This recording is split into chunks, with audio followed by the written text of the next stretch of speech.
এবং আমাদের কেন্দ্রে যারা এই প্রক্রিয়ার মধ্যে নিরলস পরিশ্রম করেছেন তাদেরকে অভিনন্দন জানাচ্ছি। এই বিজয় বাংলাদেশের মানুষের বিজয়। জাতীয় নাগরিক পার্টি গণ অভ্যুত্থানের মধ্য দিয়ে গঠিত এই রাজনৈতিক দল অর্জন করে গণ অভ্যুত্থানের মতোই তাকে সংগ্রাম করে একটা নিবন্ধন আদায় করতে হয়েছে। এই আনন্দের দিনে আমরা এই ব্যর্থতার পশটা কেন সাজালাম, এইটা হচ্ছে প্রশ্ন নিতে পারি। এখন ব্যর্থতার গল্প আমরা বা ব্যর্থতার দিকে, অতীতের ব্যর্থতার দিকে আমরা এই জন্য ফিরে তাকাতে চাই, কারণ ভবিষ্যতে আমরা ব্যর্থ হতে চাই না, এই জন্য। এবং আজকে 4 নভেম্বর, গতকালকে 3 নভেম্বর গেছে, সামনে 7 নভেম্বর আসছে।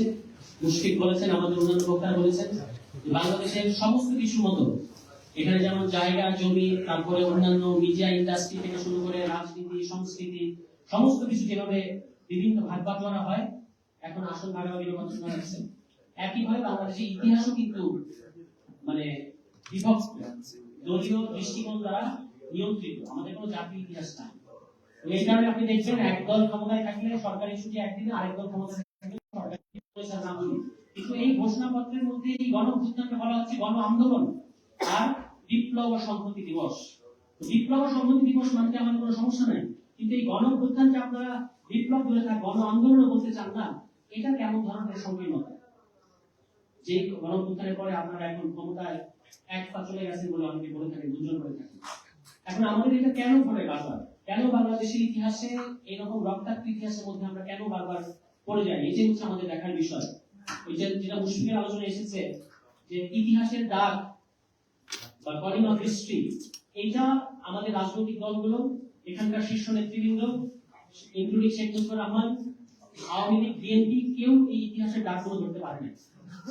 আপনি দেখবেন যে প্রফেসর রাজ্জাক শেখ মুজিবুর রহমান সম্পর্কে একটা আফসোস প্রকাশ করেছিলেন যে ইতিহাসটাকে, অবশ্যই আব্দুল রাজ্জাক তার নিজস্ব ভাষায় বলেছেন, ইতিহাসটাকে স্টেটসম্যান হওয়ার সুযোগ দিয়েছিল, উনি হইতে গেলেন আওয়ামী লীগের একটা আওয়ামী লীগ না, ছাত্রলীগ একটাই, যেখানে ভাগ করা হয় না। এবং এটা হলো বিভক্তি আর গঠন একসাথে থাকতে পারে না।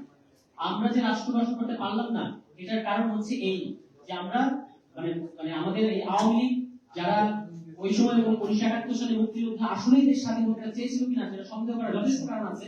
তারা পরিস্থিতির মধ্যে পড়ে গেছে, পরিস্থিতির মধ্যে পড়ে আর এটার বিকল্প কিছু তারা করতে পারে নাই, যে কারণে তারা তাদের নামটা আমাদের মুক্তিযুদ্ধের, মহান মুক্তিযুদ্ধের সাথে জড়িয়ে আছে নানাভাবে।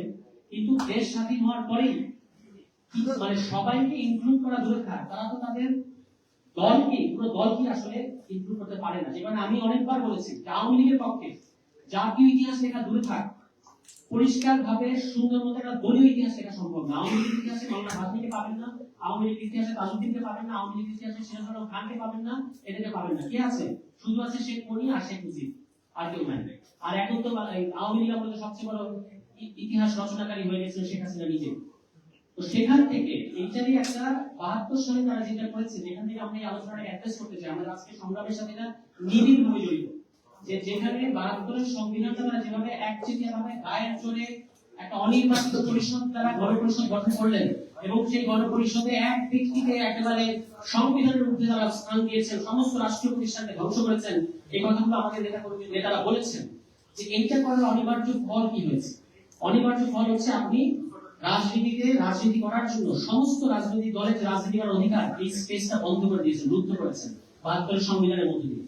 এবং এইটা যে স্বাভাবিকভাবে যে প্রতিক্রিয়াটা হবে, এই প্রতিক্রিয়া বন্ধ করার জন্য আপনি দলীয় বাহিনী, রক্ষী বাহিনী বানিয়েছেন, রাষ্ট্রীয় সেনাবাহিনীকে তাদের মর্যাদাকে দুর্নীত করে আপনি রক্ষী বাহিনী বানিয়েছেন। যারাই কথা বলবে তাদেরকে ধরো মারো, শুধু সেটা না, রক্ষী বাহিনী এখানে অরুণাশের বিবৃতি যদি আপনারা পড়েন, যে নির্যাতন, একজন বামপন্থী কমিউনিস্ট নেত্রী ছিলেন, যে নির্যাতন রক্ষী বাহিনী করেছিল, পাকিস্তানি সেনাবাহিনীতে নির্যাতনকেও হার মানিয়েছে, এগুলো একেবারে বিভৎস বর্ণনা আছে। এই রক্ষী বাহিনী দিয়ে যখন আপনি এইভাবে পুরো দেশকে ঠান্ডা করতে চাইলেন, আপনি পুরো দেশকে ঠান্ডা করতে পারবেন? দেশকে ঠান্ডা করতে পারেন নাই। তখনই এই অনুমানগুলো করা হয়েছিল, এই আশঙ্কাগুলো প্রকাশ করা হয়েছিল, যেভাবে 72 সংবিধান আপনারা করলেন, এটা ব্যাকল্যাশ করবেই। এবং 73 নির্বাচন, প্রফেসর রাজ্জাক বলেছিলেন শেখ মুজিবকে যে আপনি বিরোধী দল গঠন করার সুযোগ দেন, বলছে কেউ আসতে পারবে না। এবং দেখেন 293 আসনে তারা জিতেছে। সুষ্ঠু নির্বাচন হলে কি হতো আমরা জানি না, কিন্তু 293 আসন পাওয়া অস্বাভাবিক।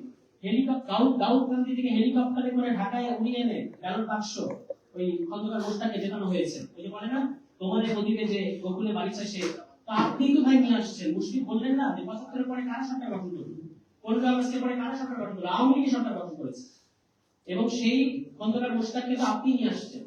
এবং এই যে ঘাত প্রতিঘাত বারবার আমাদের কালমাটাল, আমাদের সেনাবাহিনীকে আন্ডারমাইন করা, যেটা আমার করেছেন, এবং তার ফলে বিক্ষুব্ধ এক অংশ যে ঘটনা ১৫ আগস্টে ঘটিয়েছেন, নিশ্চয়ই আমরা এটাকে সমর্থন করি না। কারণ মানে যেটা রাজনৈতিক ভাবে মোকাবেলা করার জিনিস, সেটা এইভাবে করলে হয় না। তবু যে ঘটনাটা, এই দুঃখজনক ঘটনাটা ঘটলো, এটাকে আপনি চতুর্থ সংশোধনীকে বাদ দিয়ে বুঝতে পারবেন? ৭৫ সালে ২৫শে জানুয়ারি যে তারা চতুর্থ সংশোধনী করলো, যার মধ্যে দিয়ে অফিসিয়ালি সমস্ত রাজনৈতিক দলকে বন্ধ করে দেওয়া হয়েছে। সমস্ত রাজনৈতিক দলকে বন্ধ করে এক দল, এক দেশ, এক নেতা, এক সরকার, এটা করেছে তারা। এবং করার ফলে অনিবার্য পরিণতি হিসেবে, দুঃখজনক পরিণতি কিন্তু অনিবার্য পরিণতি হিসেবে ১৫ আগস্ট এসেছে। এবং তারপরেই এই ঘটনাবলীর মধ্যে থেকে নভেম্বর আসছে, ৩ নভেম্বর, ৭ নভেম্বর, একটা ভারতপন্থী পক্ষ, আরেকটা দেশপন্থী পক্ষ, যেটাই বলেন। কিন্তু এই যে ৩ নভেম্বর, ৭ নভেম্বর বারবার ঘটতেছে বা ঘটলো, তারপরে আমরা কি দেশটাকে শান্ত করতে পারলাম? দেশ শান্ত করতে পারিনি। ৭ নভেম্বরের পরে শহীদ প্রেসিডেন্ট জিয়াউর রহমান ক্ষমতা গ্রহণ করেছেন এবং তার তিনি একটা দল গঠন করেছেন, বিএনপি নামে।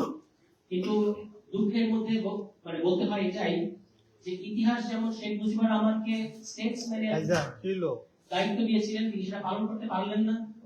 শহীদ প্রেসিডেন্ট জিয়াউর রহমানের সামনেও এই সুযোগ ছিল যে তিনি এই ৭২ সংবিধানটাকে পুরোপুরি ছুঁড়ে ফেলে দিয়ে নতুন একটা সংবিধান করবেন, তিনি সেই পথে হাঁটছিলেন না। এটা আমরা অনেকবার বলেছি যে ৭৮ সালের ১৭ এপ্রিল একটা ফরমান জারি করে তিনি বলেছিলেন সামনে নির্বাচন হবে, একই সাথে গণপরিষদ নির্বাচন ও আইনসভা নির্বাচন। তো বিএনপির আজকের নেতৃবৃন্দকে আমরা বলতে চাই, আপনাদের ইতিহাসটা পড়ে দেখেন, এই পথে আপনারা যাচ্ছিলেন, তারপরে কোন এক অদ্ভুত কারণে আবারও ৭৯ সালে আপনারা সংসদ নির্বাচনের পথে গেলেন, পঞ্চম সংশোধনীর মধ্যে করলেন।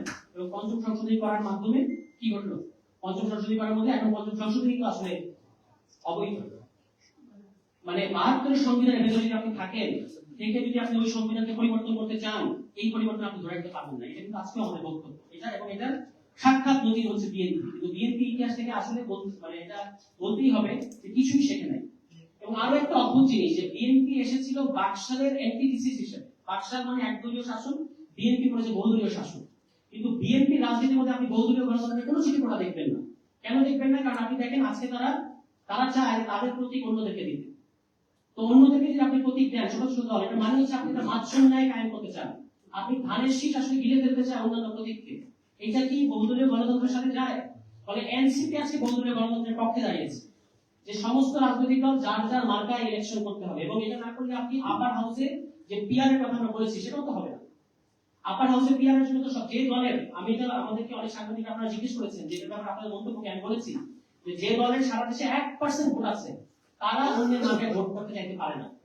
যাদের কোনো জনভিত্তি নাই, যারা ওয়ান ম্যান আর্মি, মিডিয়ার কল্যাণে, ঢাকার কল্যাণে, ঢাকার সিভিল সোসাইটি সহ বিভিন্ন জায়গায় সেলিব্রেটেড হওয়ার কারণে যারা ব্যক্তি হিসেবে বড় হয়ে উঠেছেন, তারা চায় ধানের শীষে ইলেকশন করতে। কারণ তারা নিজের মার্কায় ইলেকশন করলে তারা জানেন যে ওই এলাকার সবচেয়ে যিনি মানে কম শক্তিশালী প্রার্থী তার কাছে হারবেন। তো এইভাবে করে আসলে আপনারা বহুদলীয় গণতন্ত্র মুখে লিপ সার্ভিসিং দেন, কিন্তু আপনারা বহুদলীয় গণতন্ত্র বিশ্বাস করেন না। বাংলাদেশের এনসিপি বহুদলীয় গণতন্ত্রের পক্ষে কথা বলছে। আমরা বলেছি যে আমরা নতুন দল, এখনো জনগণের পরীক্ষায় আমরা ৫ আগস্টে একবার পরীক্ষা দিয়েছি, আবার আমরা নির্বাচনের মাধ্যমে পরীক্ষা দিতে চাই, কিন্তু আমরা অন্যের মার্কায় কোনোদিন ইলেকশন করবো না, এটা প্রশ্নই আসে না। আমরা শাপলার জন্য এত ফাইট করলাম কেন? নিজেদের মার্কায় করার জন্য। তো বিএনপির কে এটা খেয়াল করতে হবে যে বাংলাদেশ ইতিহাসে প্রত্যেকটা বড় বড় বাক বদলের বেনিফিশিয়ারি বিএনপি। ৭৫-এর বেনিফিশিয়ারি কারা? বিএনপি। কারণ ৭৫-এর পরেই দল গঠিত হয়েছে। ৭৫ না ঘটলে তো বিএনপি আসতো না, প্রেক্ষাপটই তৈরি হতো না। ৯০ গণঅভ্যুত্থানের বেনিফিশিয়ারি কারা? বিএনপি। তারপর তারা ৩ জোটের রূপরেখাকে কিভাবে দুমড়ে মুচড়ে এটাকে নর্দমায় ফেলে দিয়েছে আপনারা সবই জানেন। ৯৬ এর আগেও উপনির্বাচনের মধ্যে দিয়ে তারা বুঝিয়ে দিয়েছে তারা কি করতে যাচ্ছে।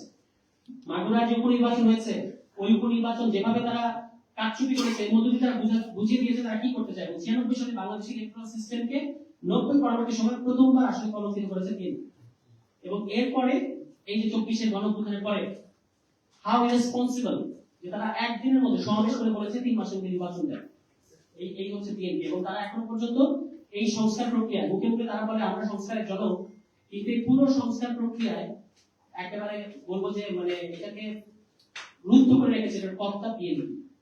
এবং তারা নোট অফ ডিসেন্টের নামে যে জিনিসটা আনার চেষ্টা করছে অদ্ভুত জিনিস, তারা বলতে চায় যে তারা জনগণের চেয়েও বড়। আওয়ামী লীগ ছিল করোনার চেয়ে শক্তিশালী, আর বিএনপি হচ্ছে জনগণের চেয়ে বড়, বিএনপি মনে করে।